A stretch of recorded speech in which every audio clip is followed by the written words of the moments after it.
Deixa o povo entrar. Deixar que os nossos amigos aí estejam entrando. Nós já vamos começar daqui a pouco a nossa conversa aqui com o apóstolo Luiz Hermínio. Calma que estão entrando ainda.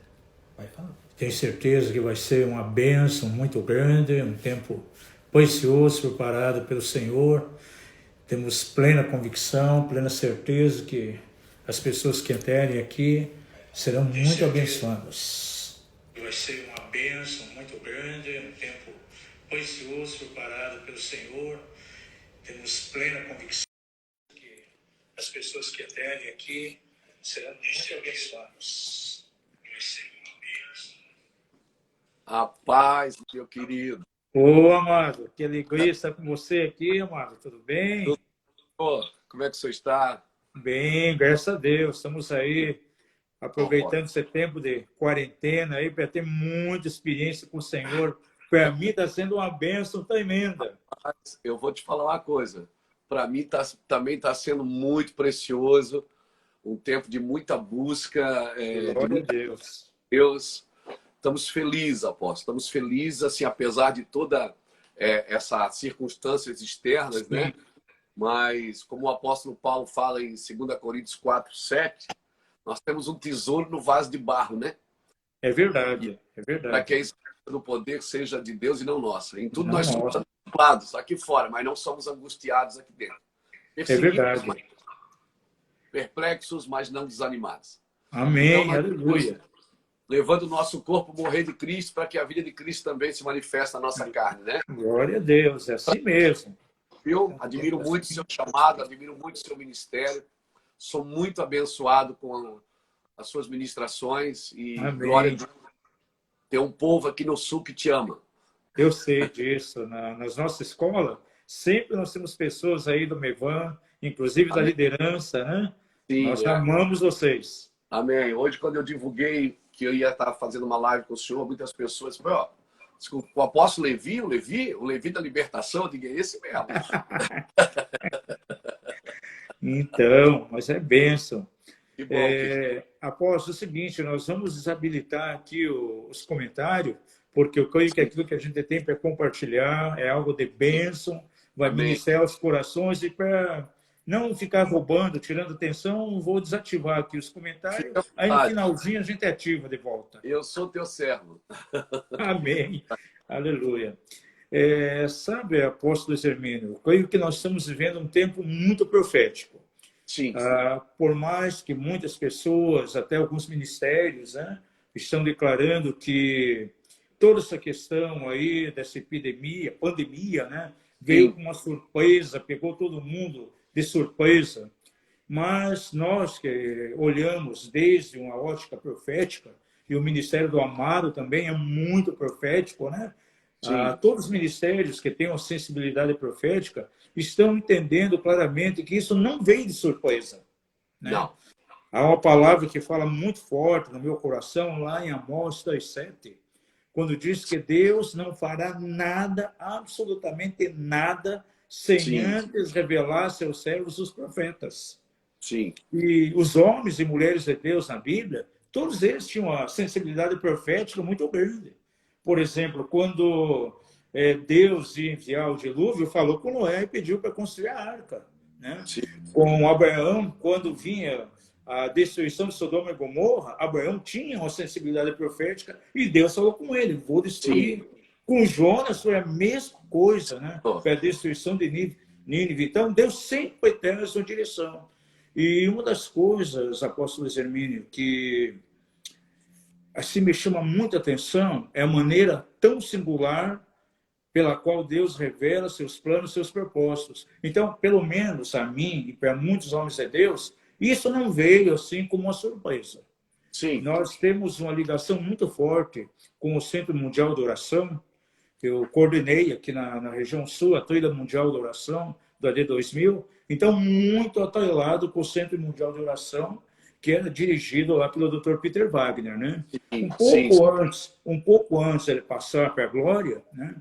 Ele passou toda a direção para o apóstolo Chuck Pierce, da Glória de Sião, e a Trilha Mundial de Oração, ela mudou o nome, passou a se chamar Esferas Globais, e ficou, então, atrelado à glória de Sião. E, por incrível que pareça, no mês de setembro do ano passado, Deus colocou uma palavra muito forte no coração desse profeta, que testificou muito conosco. Ele falou que a verdadeira Páscoa nós estaríamos celebrando em 2020. Não que as outras Páscoas não tiveram o seu valor, mas essa seria uma Páscoa diferente, onde a gente teria uma revelação muito forte da eficácia do sangue de Jesus. E ele profetizou o seguinte: essa Páscoa vai ser diferente das outras. Ela vai ter um sentido real. E algumas coisas acontecerão a nível de nações, uma grande praga virá, e os meses de fevereiro, março e abril serão meses tenebrosos. Há algo que vai varrer as nações, um abalo muito forte. Olha, nem se falava em coronavírus, nada, mas Deus colocou no coração dele. Aí ele profetizou também o seguinte: a partir dessa Páscoa de 2020, assim que ela terminar, vai começar um novo tempo. Glória a Deus. A praga que virá não será um grande problema, mas o realinhamento econômico vai ser mais crucial do que a própria praga. Ele profetizou o seguinte: assim que for celebrado a Páscoa, esse contingente de mortes que haveria por essa praga vai diminuir, mas de maneira mais acentuada naquelas nações que têm valorizado o sangue de Jesus. Sim, e ele colocou, então, como um novo tempo. Agora, veja, isso foi em setembro, né, do ano passado. Nem se falava em coronavírus. Então, Deus dá um aviso muito grande. E eu creio, amado, que nós estamos numa hora assim, muito especial. Que nós temos que estar assim, alinhado com o coração de Deus de maneira tremenda. Sim, eu comparo, apóstolo Levi, eu comparo o profético muito ao estilista de moda. Ele está sempre uma estação na frente, né? É verdade. De moda, ele está no verão e está desenhando a roupa do inverno. Exatamente. Ele está sempre numa estação na frente. E quando ele mostra o desenho, não faz sentido. Por quê? Você está no verão de 40 graus e ele mostra um casaco de pele que ele está desenhando para a próxima estação. Ele já está vendo a próxima estação, está ditando a tendência da próxima estação, e é muito comparativo aos profetas de Israel, né? Quando Israel vem, eles diziam, vai ficar mal. E todo mundo dizia, você é louco, como é que vai ficar mal? Não tem como ficar mal. E quando estava mal, eles diziam, vai ficar bem, Deus vai restaurar, Deus vai fazer tudo como precisa ser feito. Então, eu louvo a Deus, eu tinha ouvido já alguém falar sobre essa profecia que o senhor está falando, muito forte, e realmente nós estamos vivendo dias assim, que são dias que para mim têm sido muito claros. Assim, é como se Deus estivesse chamando a atenção, como aquilo que o judeu chama de techuvá, trazendo de volta algumas coisas. Né? Nós estamos, Deus deu um break, meteu o pé no freio, parou a economia do mundo, parou o mundo. E há um mês atrás, apóstolo, quando a gente estava ministrando num culto online, que já não podia fazer culto, no meio da reunião, e pedi, assim veio no meu espírito, jejum. E aí a gente falou sobre jejum. E eu olhei para a câmera assim que estava me filmando e disse, senhor presidente da República, proclame um jejum. Nós somos cristãos evangélicos, se a gente proclamar, a nossa igreja vai jejuar, nossos irmãos vão jejuar, mas o senhor é uma autoridade magna aqui dessa nação. Declare um jejum e o senhor vai ver esse vírus recuar. Eu estava vendo índice hoje aqui, que do dia 12, do dia do jejum para cá, do dia da Páscoa para cá, que foi o dia do jejum, na realidade, dia 4, né? Sim. Que foi o jejum, começou a diminuir a mortandade aqui no Brasil e em muitas partes do mundo. Eu acredito, né, que nós estamos vivendo num tempo singular.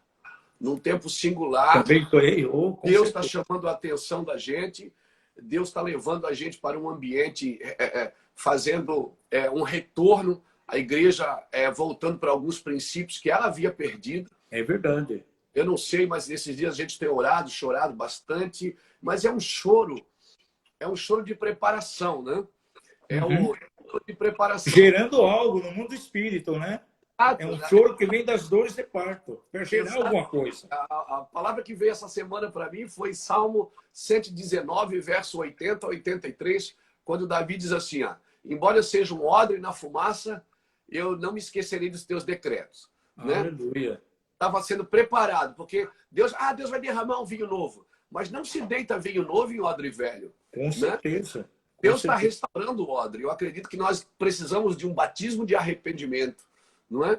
Para restaurar o odre, para que aquilo que venha sobre nós, a gente não perca. Porque o nosso problema não é de causar impacto, apóstolo. Os nossos ministérios causam impacto. Nós temos dificuldade de causar continuidade. Exatamente. Então, exato. Deus está restaurando o odre para que a gente possa causar uma continuidade naquilo que vamos receber. O odre ia para a fumaça para quê? O odre ia para a fumaça para não pousar mosca, para mosca é o Beelzebu, né? O deus das moscas, para criar elasticidade, flexibilidade e para perder o cheiro de carne. Então, assim, não dá para deitar vinho novo num odre que ainda está cheirando a carne. Então, eu acredito que nós estamos vivendo num tempo onde o arrependimento tem sido a minha bandeira nesses dias. Tenho sentido assim, um peso de arrependimento no meu espírito. Tenho pregado sobre isso todos os dias na live que faço ao meio-dia. Todo dia ao meio-dia estou fazendo uma live. Desde quando começou essa pandemia, no dia 14 de março, que foi dado assim, declarado que ela estava entrando no Brasil, eu comecei a fazer lives de todo dia ao meio-dia. É um horário improvável, mas é um horário que Deus me deu. Eu acredito que a gente precisa, sim, pregar, ministrar, bater nessa tecla de arrependimento a partir de nós, os ministros. É verdade. É a mensagem do Espírito Santo para o momento. Na verdade, eu sinto, né, apóstolo Hermínio, que Deus aí, no seu plano, programou um selar. É um tempo de selar. É um tempo de nós pararmos, reconsiderar os nossos caminhos, principalmente como liderança e uma conversão total à pessoa de Jesus. Né? Eu tenho pautado sempre aqui com os irmãos, tanto aqui do ministério como da igreja, nas lives, eu tenho falado muito isso, né? Que eu comparo aquilo que nós estamos vivendo agora com um momento de estado febril em alguém. Por exemplo, recebemos alguém de febre no corpo, é algo ruim. Né? Nós não nos sentimos bem, tem um calor no corpo, dor de cabeça, tudo. A nossa visão é de que é algo ruim. Mas, no entanto, é uma indicação que algo não está bem no organismo. Há um foco de infecção, o qual nós temos que tratar. Então, por mais que está havendo toda essa mortandade, esse abalo econômico, contudo, Deus está revelando o seu amor, sua misericórdia para conosco. E temos que aproveitar isso. Alguma coisa não está bem em nós. Alguma coisa não está bem na igreja. Na sociedade é algo que não está bem. No meu ministério, na minha igreja, é algo que não está bem. É um ajuste, né? E reconsiderar. Não é verdade? Então, assim como a febre, ela tem um aspecto ruim, mas o seu lado bom, porque vai indicar. Então, isso aí... A dor sinaliza que algo está fora do padrão no corpo, né? Exatamente. Os nossos órgãos estão em desordem. É verdade. Então, sinalizador. E é tão interessante porque as pessoas ficam ligando para a gente perguntando assim, ó, Pastor Luiz, foi Deus que mandou essa praga ou foi o diabo? Eu digo, meu filho, a Bíblia diz que Jesus é o cabeça do principado e da potestade. Exatamente. Ele não é o cabeça da igreja, ele é o cabeça de todo o principado, de toda a potestade. Sim. Até o diabo é o diabo de Deus. O diabo só faz o que Deus permite. O diabo é verdade. Ele não é o regente. Exatamente. O regente é o pai. O regente é o todo-poderoso. O diabo é um agente. É um agente que... eu fico pensando assim, quando Deus mandou Moisés para libertar o povo, em Êxodo capítulo 7, Deus disse assim, Moisés, eu te envio e diga para Faraó deixar meu povo sair para que me sirva.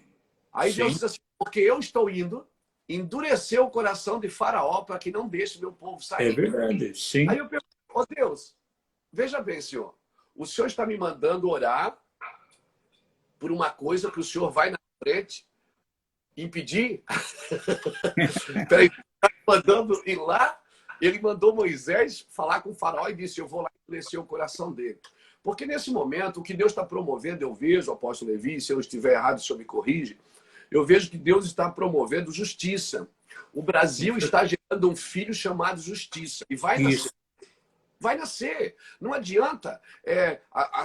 Né, o pessoal fala da Globo. A Globo pode fazer o que quiser. Os jornais podem falar o que quiser. Todo mundo pode dizer o que quiser. Pode se levantar A, B ou C. Comunismo. Pode se levantar a esquerda. Pode se levantar o que for. É Deus que está comandando. Exatamente. Exato. É o Senhor que está fazendo todas as coisas. Cabe a nós, como igreja, nos arrepender para termos autoridade para interceder nas regiões celestiais. Esse é o caminho mesmo. Eu estava lembrando aqui, apóstolo Hermínio, muito bem, Ezequiel capítulo 14, onde há uma revelação tão forte da justiça de Deus, e aí fala que o povo... Ezequiel 14. Então, o povo andava afastado da justiça de Deus. E como Deus agia, então, para trazer o povo novamente a um caminho de justiça? Há 4 expedientes ali que Deus usava. Primeiro, a terra vomitava os moradores através de guerra. Era suscitado guerra. E de onde vinha? Das mãos do Senhor. Outra coisa que aparece ali, o corte do alimento. Cortarei o báculo de pão, haverá fome. Mas para restaurar os princípios de justiça. Sim. Aí fala também que viria o desequilíbrio ecológico. Sim. Através de furacões, erosões. Então, você vê que Deus está atrás dessas coisas. Então, a fome, né? O desajuste ecológico, as guerras. E ali também fala que outro fator que Deus vai utilizar também são as pestes, as pragas, as epidemias. As 4 coisas. Nós temos visto isso nas nações. É um chamado do povo, né, aos caminhos de justiça. É um chamado à igreja, a Sião, Jerusalém, e aos sacerdotes. Aleluia. Começa com a gente. Então, que é um chamado de arrependimento. Eu creio nesse momento, eu vou chamar você de Luiz, porque não pode me chamar de Levi também, né? Apóstolo, profeta é ofício, né? Nós somos pessoas. É o encargo. Então, Luiz Hermínio, eu vejo o seguinte, diante de tudo isso que está acontecendo, conforme for o nosso comportamento, você usou uma palavra muito bem pautada, questão de continuidade. Veja, nós estamos aí nessa quarentena, está todo esse fator econômico, as mortes, que está iminente diante de nós.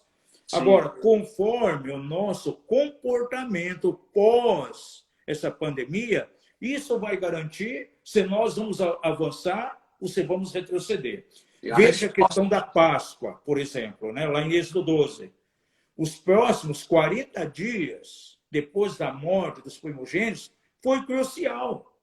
Agora, o comportamento da nação foi negativo, não estava alinhado com aquilo que Deus queria.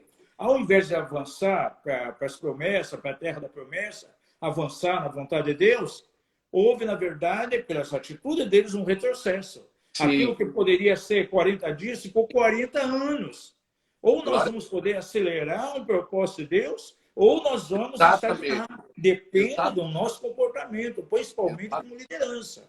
É um chamado muito forte ao arrependimento. Sim. Sabe, amado, o Espírito Santo me ensinou muita coisa nesses dias de quarentena. É algumas coisas que nós temos que pautar no ministério. Eu sempre tenho dito aqui aos irmãos aqui do ministério, né? Meu filho, que é pastor aqui na igreja também, eu tenho dito a ele o seguinte, pós essa pandemia, o mundo, a sociedade não será mais a mesma. Não será. A igreja não será mais a mesma. Não. Os ministérios não poderão ser mais os mesmos. Não dá mais para andar na movimentação sem alicerce. Exatamente.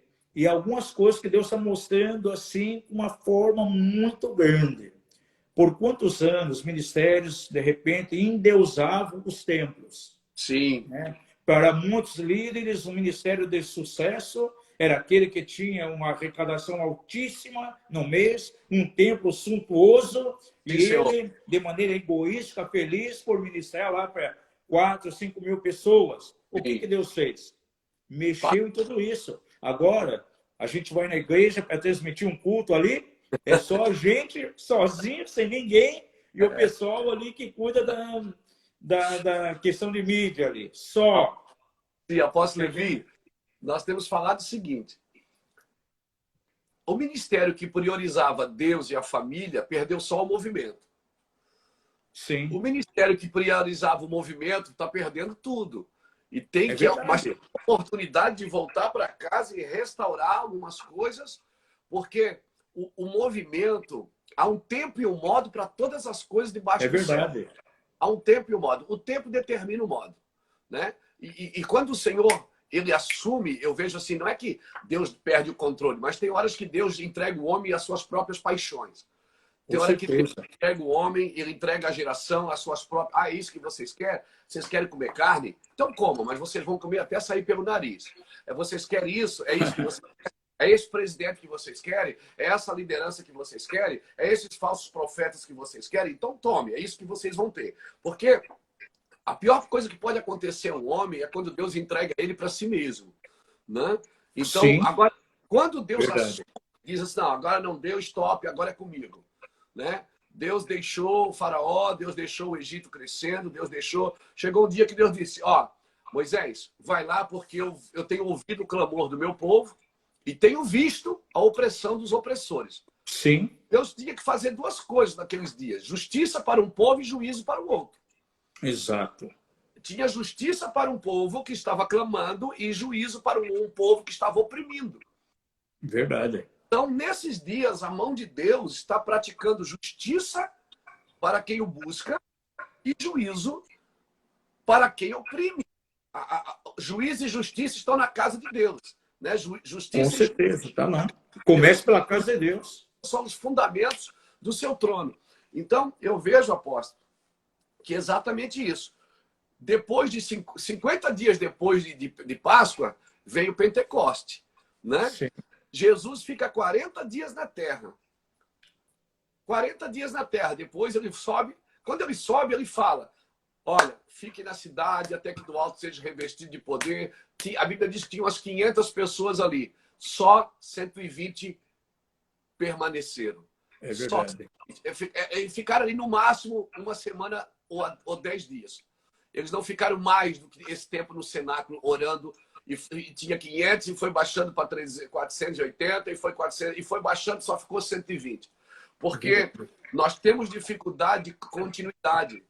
Nós temos a palavra de Deus, eu fico imaginando, e quando eu falo disso, eu penso num homem chamado Noé, que recebeu uma palavra e por 100 anos trabalhou de uma forma tão justa que o seu comportamento condenou o mundo. A Bíblia fala em Hebreus que Noé, tendo uma instrução divina, ele foi instruído, divinamente instruído, dizendo, Noé, constrói um barco. A Bíblia diz que Noé, tendo sido divinamente instruído, obedeceu e construiu um barco para salvar a sua família, uma arca para salvar a sua família, na qual condenou o mundo. Aí eu pergunto, Deus, Senhor, o Senhor não me permite nem julgar o mundo, como é que um homem pode condenar o mundo? Pode condenar o mundo com o seu comportamento. Exatamente. O seu comportamento denuncia o que está errado. Então, se uma igreja de arrependidos, uma geração de arrependimento, vai condenar tudo que está fora do padrão. O padrão, se eu quero condenar esse prédio que está torto, eu tenho que construir um reto ao lado. Porque exato. Só o reto condena o que está torto.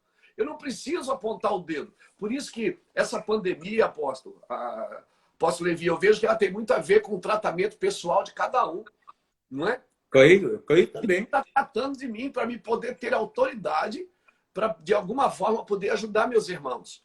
Então, nós temos hoje, parou o movimento, né? Parou o tempo, diminuiu, como o senhor falou aí, as arrecadações, mas espera aí. O que é que nos movia? Porque só tem poder para nos parar aquilo que nos move. Exatamente. É o dinheiro que me move. Quando o dinheiro acaba, eu paro. Mas se não é nada que me move, se não é a pessoa, não é os aplausos que me move, não é a plateia que me move, o que me move é uma palavra do Senhor, genuína, um evangelho sadio. Então, só tem de poder para nos parar aquilo que nos move. Se exatamente. Nós né? Eu estou dizendo aqui no Sul, aqui nas minhas lives, que a igreja ela não está de férias, ela está de plantão. Verdade. De plantão. Aleluia. Nunca tivemos Aleluia. como Aleluia. estamos agora. É verdade. E eu tenho absoluta certeza que toda essa questão aí vai nos levar a uma fé dinâmica. Chegamos a um tempo, como corpo de Cristo, como liderança, não pode ser mais aquela fé teórica. Eu estava falando com Não, minha esposa há dias atrás. Agora nós vamos ver qual o ministério que move por fé e aquele que tinha simplesmente uma teoria sobre a fé.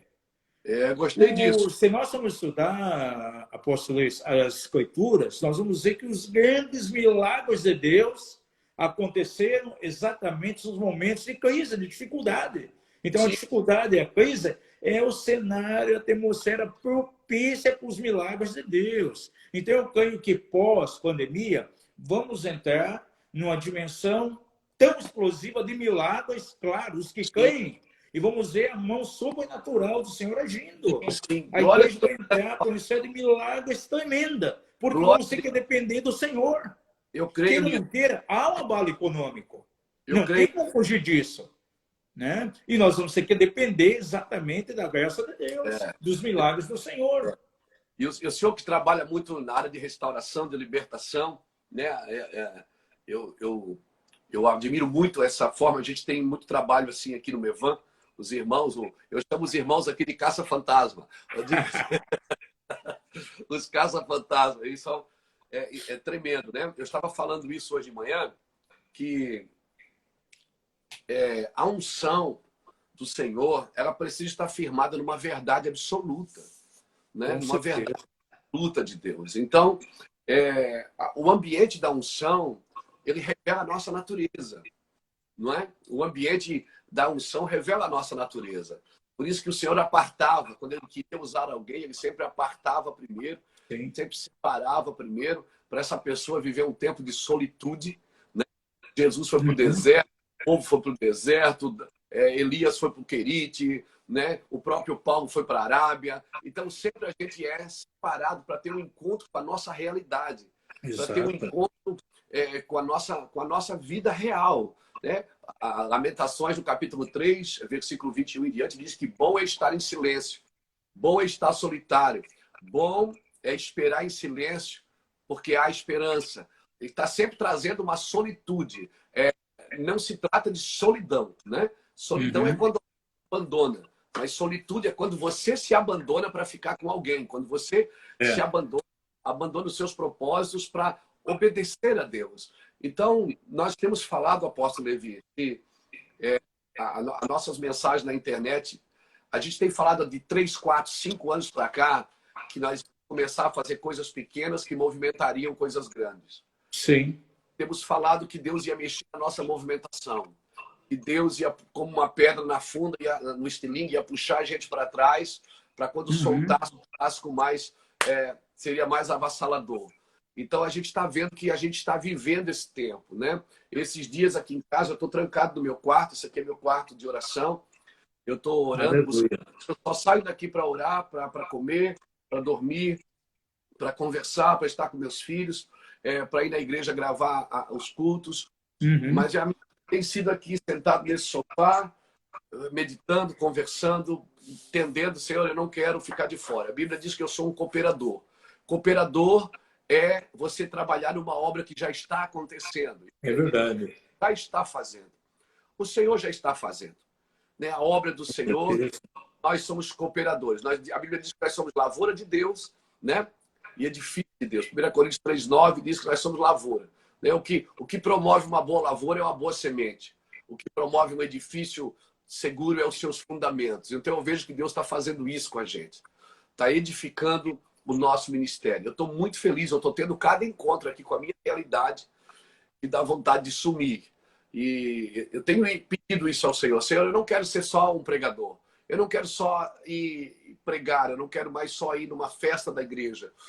Eu acredito que nós estamos vivendo num tempo que os edificadores, eu chamo de os homens e as mulheres crucificados com Cristo. Né? Amém. Amém. Homens que estão crucificados com Cristo, que pode dizer o que Paulo disse: já não sou mais eu que vivo, Cristo que vive em mim, e essa vida que agora tenho na carne, a tenho pela fé no Filho de Deus, né? Que me amou e me separou. Então, assim, o estar crucificado com Cristo é muito mais do que trabalhar para Deus, não é? É muito mais do que ser pregador, é muito mais do que pastorear a igreja. Estar Verdade. crucificado com Cristo, porque nós podemos estar junto, apóstolo. Nós podemos andar junto, nós podemos viver junto, nós podemos ter unidade, nós podemos ter comunhão, mas o Senhor não me chamou para andar junto, Ele me chamou para ser um. Ele disse, Amém. seja um. Porque a gente pode andar junto e não ser um. E não sei não, E só verdade. existe um lugar que nos une, é a cruz. É a cruz. O único lugar que nos une é a cruz. Então, tem gente que trabalha junto, mas não é um. Tem famílias que vivem na mesma casa juntas, mas não são um. Né? Então, eu vejo que Deus Estão está divididos, né? Deus está promovendo não só eu ficar em casa, mas eu ser um. Né? Eu nunca tive, por exemplo, o privilégio de sentar com o senhor e conversar, assim, como nós tivemos lá na Polônia, lá em Na Katowice. Polônia, né? Lá tivemos um tempo junto, foi muito bom. Mas, assim, hoje eu estou tendo relacionamento, conversas com pessoas que a gente não via tempo, não conversava tempo, cada um no seu quadrado, cada um no seu quadrado, todo mundo trabalhando, todo mundo funcionando, e Deus parou todo o funcionamento. Eu acho que Deus tem um propósito de nos tornar uma igreja nessa nação, tornar um corpo vivo nessa nação. E eu estou muito feliz com isso. Então, apóstolo Luiz, eu vejo o seguinte, dentro de uma ótica espiritual, né? Todos nós, nossos ministérios, a nossa preocupação é a retificação dos muros da nação. Nós temos orado, nós temos trabalhado por isso há anos. No entanto, estávamos, como nos diz Neemias, trabalhando no muro, mas separados uns dos outros. Aí o que acontece? Vem toda essa pandemia, é o toque do chofar do Senhor. Opa, tem que se unir. Tem que se unir. Se una. Vamos estar juntos. Vocês estão trabalhando no muro, mas separados. Chegou o momento de unir. E a hora que tocar a trombeta, vocês se unirão e eu vou pelejar por vós. Não é mais que nós vamos pelejar. A partir de agora é o Senhor. E nós temos que entender esse chamado tão profético do Senhor agora. Uma das coisas que eu achei assim tão linda foi, né, o presidente aceitar aquilo que você mandou com relação à questão do jejum. E ele, de imediato, como foi lá em Nínive, né, partiu do rei, ele já estabeleceu o jejum, tocou a trombeta a nível nacional e, de repente, começou a aparecer pastor de todo lado, até aquele que nem se cumprimentava com o outro, que se encontrava no aeroporto, fingia que não conhecia, porque não queria falar. De repente, não queria falar com ele, né? De repente, todo mundo junto, um grande altar de arrependimento foi levantado naquele domingo de jejum, pegou aí todas as classes evangélicas, pegou aí os católicos, né? Todos os segmentos, até aquele que era um contra o outro, e um grande altar de arrependimento foi levantado. Eu creio que ali foram milhões de pessoas, né? Superou até o Descende. Eu creio, o Descende foi lá, uma assembleia de adoração, uma coisa assim, mas ali não. Foi um tempo de arrependimento. E quando essas assembleias solenes de arrependimento são colocadas diante de Deus, algo acontece como resultado, pastor. Porque a terra toca o céu. E eu tenho absoluta certeza, quando a terra toca o céu toca a terra. Acabou. E muitas coisas já começaram a acontecer aí. Exato. Glória a Deus. Eu acredito nisso. Eu estou muito encorajado, sabe, apóstolo Levi? Estou muito encorajado. Estou tendo, como eu disse, vários encontros com a minha realidade, assim, Amém. De olhar para dentro de mim e dizer, Deus, isso está errado, eu preciso melhorar nisso. Eu preciso melhorar naquele outro. Eu acho que ano passado eu estava na selva do Peru.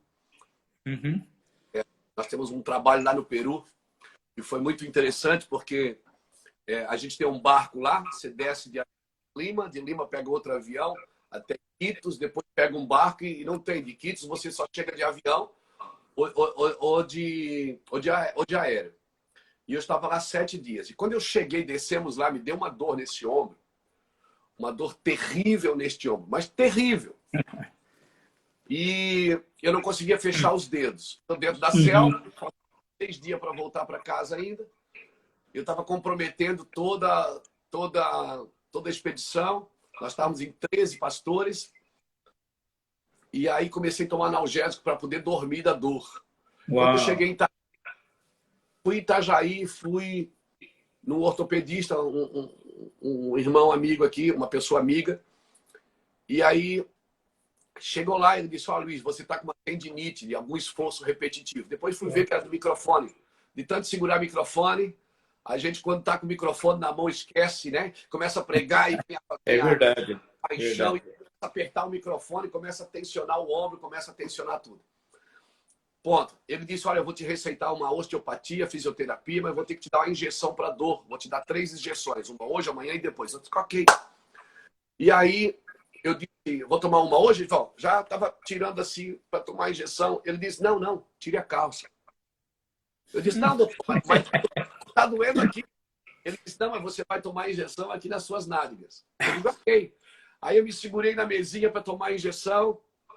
Rapaz, e enquanto ele preparava a injeção, eu segurei assim, abaixei a calça um pouco para tomar a injeção. Veio em mim a palavra de Deus, assim. A palavra de Deus só veio em mim nessas dores, assim. Deus fala com você pela dor. E eu sou muito chorão. Quando eu sinto assim que Deus me pegou por dentro, eu choro. Agora imagina a cena. Eu com as calças baixas, o médico com a injeção na mão. E eu chorando. Ele olhou e disse assim, ainda brincou, disse: ô pastor, fica tranquilo, não vai doer não. Eu disse: não, eu estou aqui sentindo o amor de Deus, a presença de Deus. Deus está falando comigo. Ele segurou a injeção de lado assim e disse: Deus está falando com você? Eu disse: está falando comigo. Ele disse: o que é que Deus está falando com você, Luiz? Pastor, eu disse: Deus está me dizendo que Ele está levantando uma geração, uma parte do corpo de Cristo que está sadia, que está tomando remédio pela parte doente do corpo. Eu disse: tem uma parte, mas tem uma parte sadia que está tomando remédio. E Deus começou a me falar naquele momento, de uma conversa que eu tive com alguns irmãos, inclusive o Judson, já inclusive falamos disso. Deus está levantando homens como José de Arimateia. Aleluia. Homens que reivindicam o corpo morto de Cristo. Aleluia. Homens que não atacam o corpo morto. Não vão para a igreja bater na igreja, para a internet bater no corpo. Eles vão reivindicar. O corpo está morto. A Bíblia diz que José de Arimateia foi reivindicar o corpo, apóstolo. Ele, Pilatos, dá o corpo para mim. Enquanto o corpo estava vivo, fazia milagres, multiplicava alimentos, prosperava, né, dava oferta, todo mundo amava o corpo. O dia que o corpo morreu, não ficou ninguém. Todo mundo saiu do corpo. E Deus me disse assim: eu estou levantando homens que estão investindo no corpo morto de Cristo. Glória homens a Deus. No corpo morto. E aí eu fui começar a estudar o que José de Arimateia fez. Primeiro, ele reivindicou o corpo. Segundo, ele lavou o corpo. Ele e Nicodemos lavaram o corpo. Lavaram com a palavra. Nós lavamos o corpo com a Bíblia. Depois ele perfumou o corpo. Ele botou especiarias no corpo. Fala da unção. E depois ele envolveu o corpo no lençol de linho fino. Linho fala de justiça. Isso.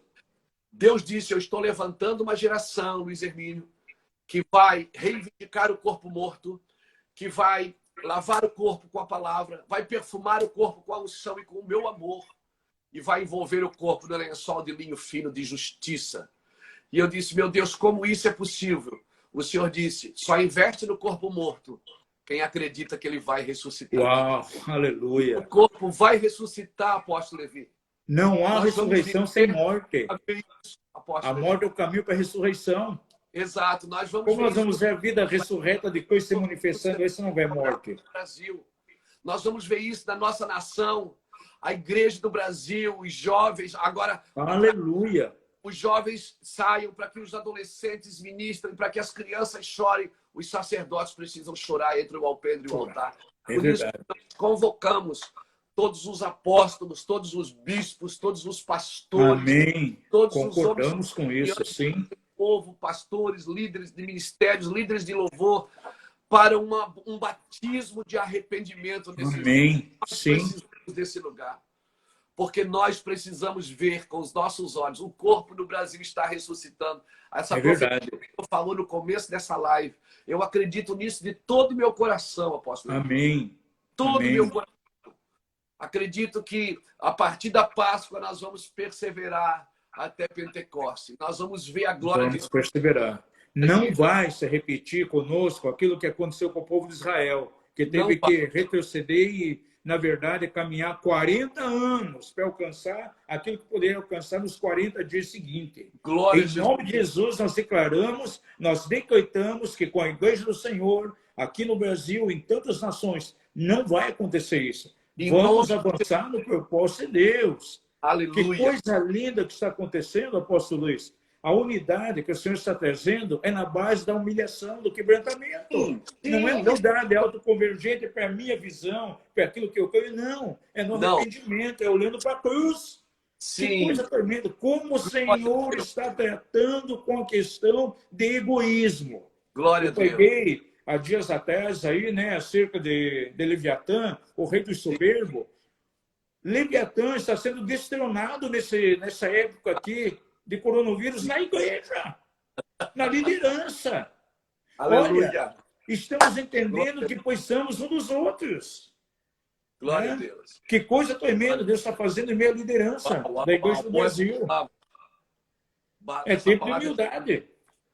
Se não há humildade, muitas vezes Deus vai operar para nos levar à humilhação.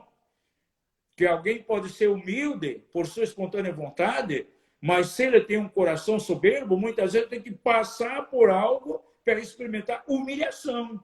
E eu tenho certeza que alguns estão sendo humilhados no Brasil, para se juntar com os já humildes, para estabelecer um trono de humildade na nação. Amém. E o Senhor bem vai operar. Deus é uma obra do Senhor. Mas é a ordem do nosso Pai. O que é que Jesus diz? Claro. Aprender de quem? Ele manda aprender com quem? Com ele que é humilde e manso de coração. Jesus é o nosso modelo. Eu sou humilde de coração. Como é que eu posso aprender com Jesus e me tornar soberbo e prepotente, dono de si mesmo, viver uma justiça própria? Eu não posso. O Senhor está nos dando uma oportunidade, apóstolo Levi. Muito grande. Muito grande. É uma oportunidade muito grande que está sendo dada. Glória a igreja, a liderança. Glória a Deus. Com muita certeza, nós cremos nisso sim. Glória então, todo orgulho está caindo por terra. Verdade. Né? Em nome só de Jesus. Pode destronar Leviatã é o Senhor, né? Exatamente. É só Deus mesmo. Né? Derrubar esse principado, em nome de Jesus. Leviatã, Mamon. É verdade. E olha, essa pandemia, esse período de quarentena, como está tratando com essas áreas, gente? Glória a Deus, apóstolo. Né? Solta um pouco. Eu gosto de ouvir o senhor falar de libertação. Fala aí, por favor. Então, uma coisa que eu tenho visto, assim, você sabe que a gente tem viajado bastante aqui, ministrar no Brasil inteirinho, né? Nos últimos 12 anos aí, a gente teve em 30 e poucas nações ministrando. E uma coisa que eu vejo que está acontecendo, não só no Brasil, mas em muitos lugares, está havendo um tempo de transição ministerial. Há uma nova geração surgindo aí, isso a gente encontra em qualquer nação, é uma geração nova que está sendo usada por Deus, né? Sim. Nós temos a noção clara de que Deus está fazendo algo tremendo através deles, mas eu sinto que nessa transição, infelizmente, alguns ministérios não estão discernindo muito bem a coisa, estão se perdendo um pouquinho.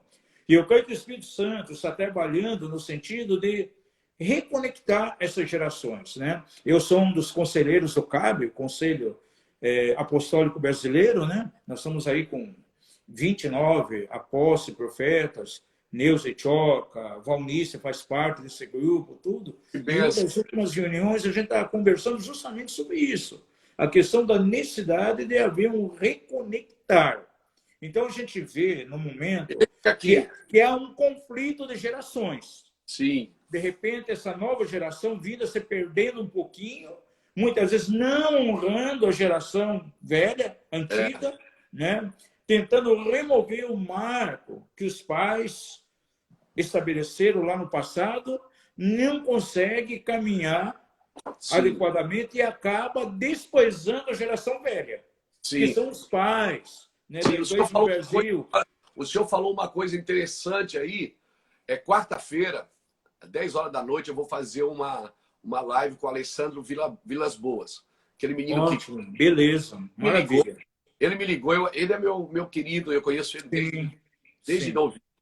E ele disse, apóstolo Luiz, vamos fazer uma live com a gente, eu quero que o meu público te ouça, porque nós precisamos ouvir os irmãos mais velhos. Isso. Ouvir aquilo tão nobre, Alessandro, eu já amava ele ganhou assim pontos no meu coração. Por quê? Porque é um menino que está arrebentando no planeta. Sim, As canções verdade. mais tocadas na rádio de todo o Brasil. E ele me liga e diz, Luiz, fala conosco, nós queremos te ouvir, porque nós precisamos ouvir os irmãos mais velhos. Amém. Essa discussão de gerações que o senhor está falando é muito forte. E eu estou fazendo um seminário no Brasil que eu chamava assim, Encorajando os Pais e Habilitando os Filhos. Uau, maravilha. Porque a Bíblia diz que Deus vai converter o coração dos pais e vai converter o coração dos pais aos filhos e dos filhos aos pais. Deus primeiro precisa converter o nosso coração aos filhos. Uhum. O coração dos filhos aos pais. Se Deus vai converter o coração dos pais aos filhos primeiro, nós que estamos mais perdidos do que eles. Eu penso assim, sim. Nós precisamos reconhecer e trazê-los para perto. Reconhecer que Deus está usando eles. Exatamente o que o senhor está falando. Reconhecer Sim. que Deus está usando eles e trazer eles para perto e alcançar o direito de ser ouvido. Porque muitos desses moços, desses jovens que o senhor está citando, e eu acredito nessa palavra, e é essa palavra mesmo, muitos também foram lançados no ministério. Isso. Não tiveram ninguém para circuncidar, né? Quando foram circuncidar, quase castraram. E aí, esses jovens desses também ficaram um pouco assustados com os irmãos mais velhos. Sim. Então, eu tenho falado muito aos jovens nos últimos 3, 4 anos. Muitos congressos de jovens. Eu tenho 53 anos, mas alcancei um lugar no coração desses moços. Eu digo, apóstolo Levi, que eu sou a geração de Isaac. Tem para ligar Abraão e Jacó. Uma geração intermediária. Eu sou a geração de intermediário. Só que a Isaac é a geração que vai para o sacrifício, né? É verdade. Então, mas o que o senhor está falando é muito importante, por favor. Porque eu vejo também que, por um lado, há um problema na nova geração, mas há um problema na velha geração também. Porque alguns pais, né, ao invés de lançar a nova geração, muitas vezes motivado pelo ciúme, por medo que, mas ele vai além daquilo que eu já alcancei, né? Deixa aí. Então, deixa que vá, tem que liberar. Eu não posso, de maneira nenhuma, menosprezar essa nova geração. Então, é um equilíbrio que precisa haver. Deus está falando com a nova geração e com a velha também, né? A mim me fala muito forte, né? A palavra lá de Joel, capítulo 2, o verso 28 e 29, né? Diz ali que os mais velhos, a geração antiga, teria o quê? Sonhos. E a nova geração, os jovens, teria o quê? Visões. Então, a geração nova está tendo uma visão tão tremenda que foi gerada pelos sonhos da velha geração, que pagou um preço em oração, em busca. Não conseguiu ver, ficou só no sonho. Mas a nova geração está vendo, está tendo essa visão graças à velha geração.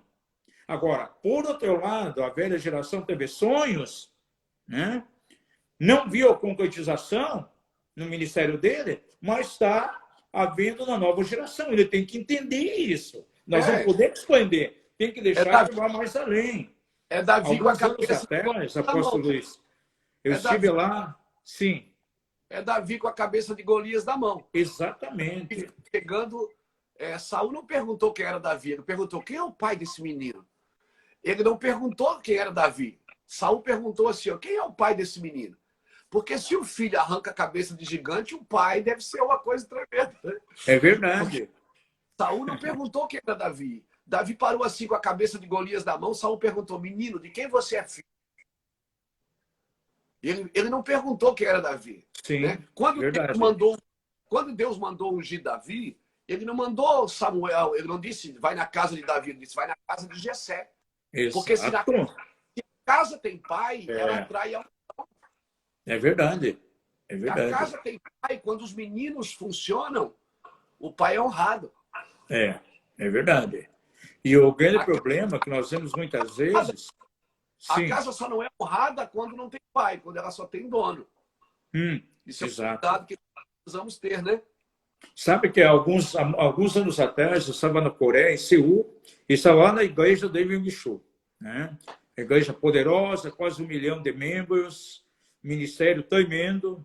E ele é o discipulador, agora não tanto, porque já está bem idoso, né?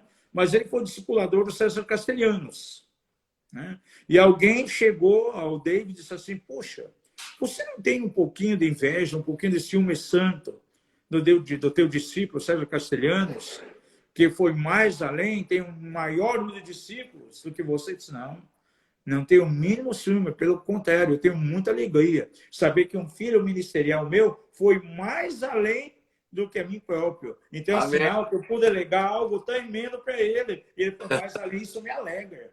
Agora, Amém. tem muitos pais da igreja, né, que muitas vezes eles ficam enciumados, não quer que uma pessoa vá mais além, né? Paulo, por exemplo, impulsionava Timóteo, né? Foi bem mais além. Eliseu operou 14 milagres, ao tempo que Elias operou simplesmente, né, 7. Josué levou o povo lá para a terra. Moisés teve a visão, mas quem levou foi o filho. A matemática que eu faço é que Elias fez 7 e Eliseu fez 14. Os dois fizeram 21. É verdade. É verdade. Não, mas é isso mesmo. Esses dias eu estava ouvindo uma live tua. Verdade, né, apóstolo? Eu estava ouvindo a live tua, você falou de 2 ministérios que têm sido conselheiro teu. O José Rodrigues, né, tem ido ministrar lá no MCM, né? Eu conheço ele há muitos anos já, né? Tem sido 3, né? Assim que Isso. São 3 irmãos mais velhos. 3 Isso.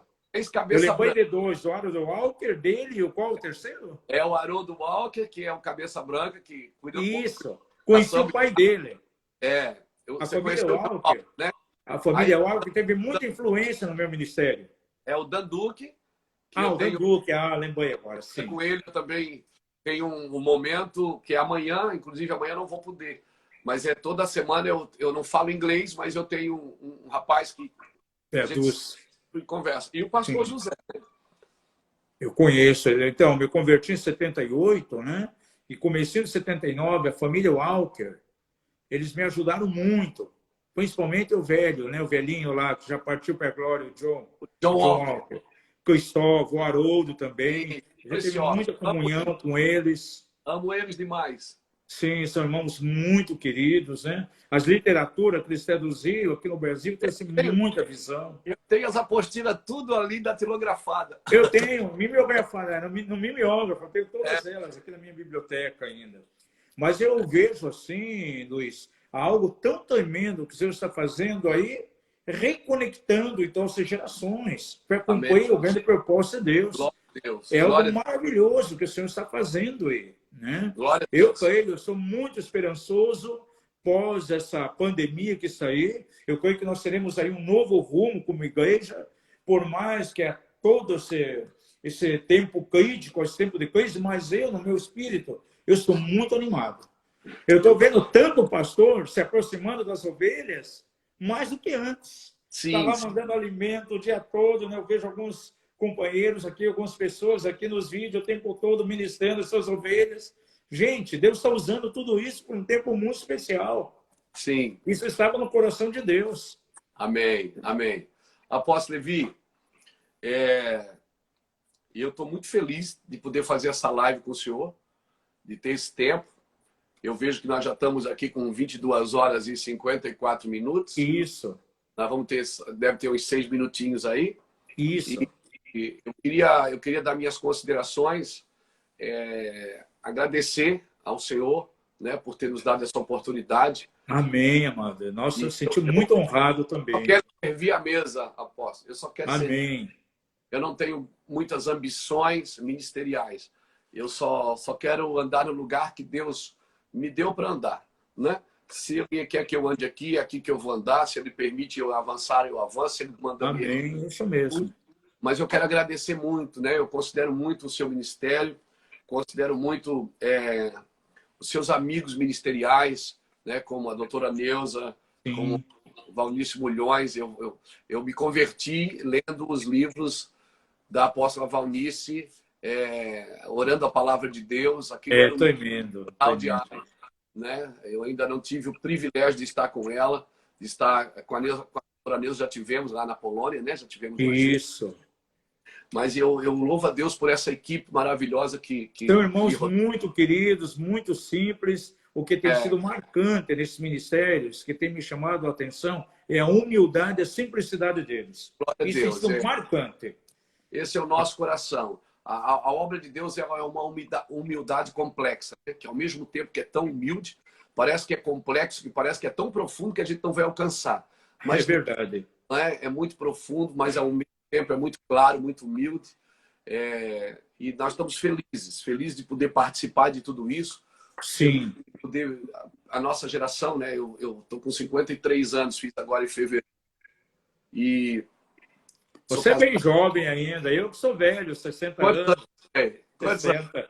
Ah, você tá novo pra caramba, 60 anos. Tem muita coisa ainda para ver, né, pô? Ganha para queimar aí, homem. Então é isso, apóstolo. Obrigado por ter nos permitido falar, né, no seu canal, ter confiado na gente para poder... E na hora que quiser fazer novas para pautar alguns outros assuntos aí, vamos marcar. Vamos marcar uma hora para a gente estar mais perto aí. Eu quero muito sentar com os homens que têm levantado nessa nação. Amém. E para compartilhar da mesa, né? Vamos nos encontrar e tomar um café, compartilhar alimento espiritual. Amém. É muito bom. Nós vamos encerrar esse tempo aqui, amado, orando, né?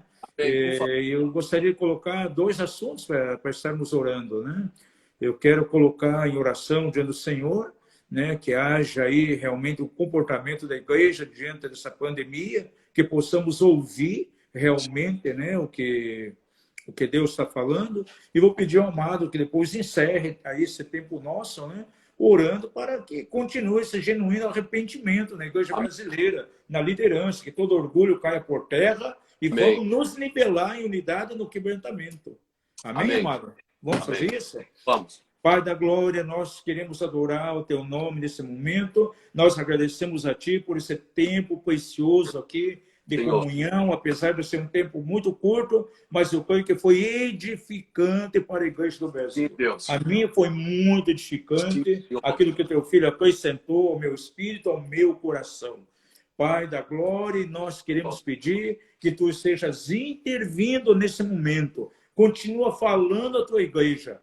Tudo isso que está diante de nós, na verdade, é uma voz. Deus está operando nisso. E queremos estar com os nossos ouvidos sensíveis ao Espírito Santo e entender o momento que nós estamos passando. Queremos assimilar a mensagem que o Senhor está trazendo. Já estamos aprendendo algumas coisas com o Espírito Santo e queremos perseverar nisso. Queremos manter isso, dar continuidade, Pai, para a glória do teu nome, em nome de Jesus. Sim, Deus. Pai, nós queremos que o Senhor nos torne voluntariamente responsável, comprometido com o arrependimento, comprometido com lavar o nosso coração, comprometido como aquela mulher que perdeu uma dracma, perdeu a luz e varreu a casa, fez uma limpeza até achar aquela dracma. Nós declaramos, Pai, o Brasil não é pátria idolatrada, é terra ungida.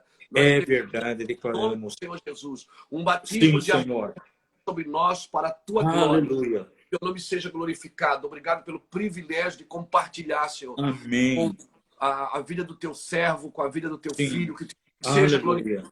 Torna-nos invisível aos olhos do inimigo, em nome de Jesus.